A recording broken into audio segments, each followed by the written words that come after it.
Hello everyone, welcome back to my channel guys. For दिनै नोंथांमोननो लागै मोनसे गोदान भिडिअ लानानै फैबाय guys फोर नैबे समायावहाय दिनै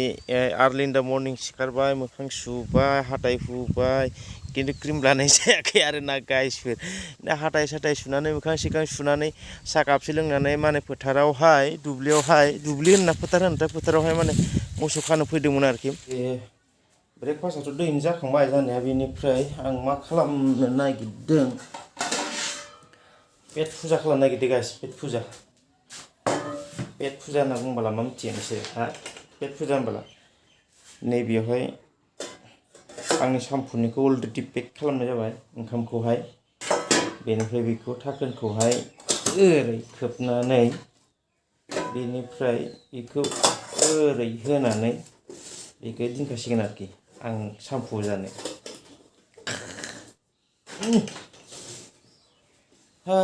फुङावनो ओंखाम जानायाथ' आंनि सिगां जाग्रोयो ओंखाम जानाया गथ'फ्राबो मोनजाबावो आं सिगां मोनजायो guys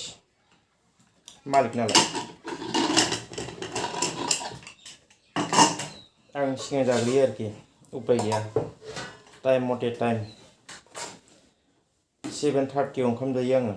early in the morning सोरबा बायदिया 7:30 आव सिखारबावा 8टायावबो सिखारबावा किन्तु आं 7:30 आवनो ओंखाम जायो ओंखाम जानानै डिउटियाव थाङो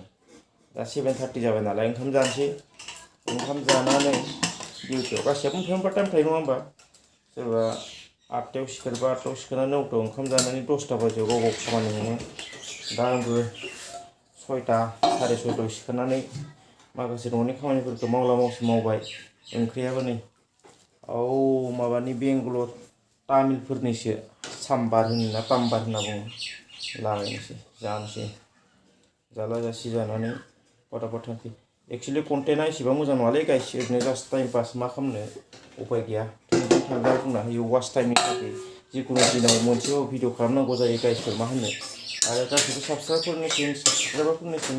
मेनि थेंक्स जासिहरनाय जाबाय गाइसफोर जायफोरा आंखौ दासिमहालागै बिसिम लेभेलसिम सापर्ट खालामगासिनो गोदोर लेभेल नङाब्लाबो मा बुंनो बेखौनो गैयामोन सासेबो गैयामोन मोनसे समाव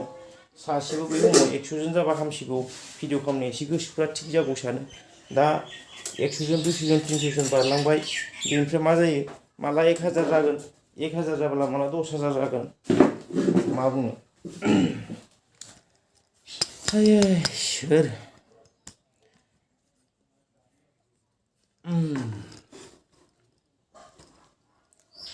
आंनिया केमेरायाबो बारा थिग नङालै गाइस मा होनो ओके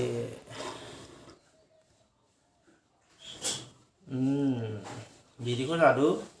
दाखौ जानादु अके जानोसै आं दे जानानै डिउटियाव थांसै गाइसफोर स' थेंक इउ स' माच जायफोरा सापर्ट खालामबाय थादों गाइसफोर सापर्ट खालामलांबाय थादों मोजां कन्टेन्ट लाबोनो सेस्था खालामगासिनो दं गाइसफोर उपाय गैया मा खालामनो बेलेगाव खामानि मावना जाग्रा नालाय दायो मा टाइमाव जोंफोर ब्लग खालामनो गाइसफोर उपाय गैया दायो ओंखाम जानोसै जानानै थांनोसै गावबागाव खामानियाव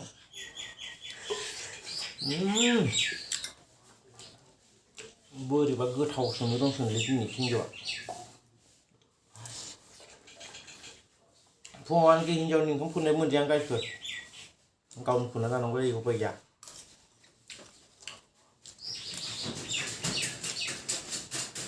दे बिदिब्ला गाइसफोर दोनथ'नोसै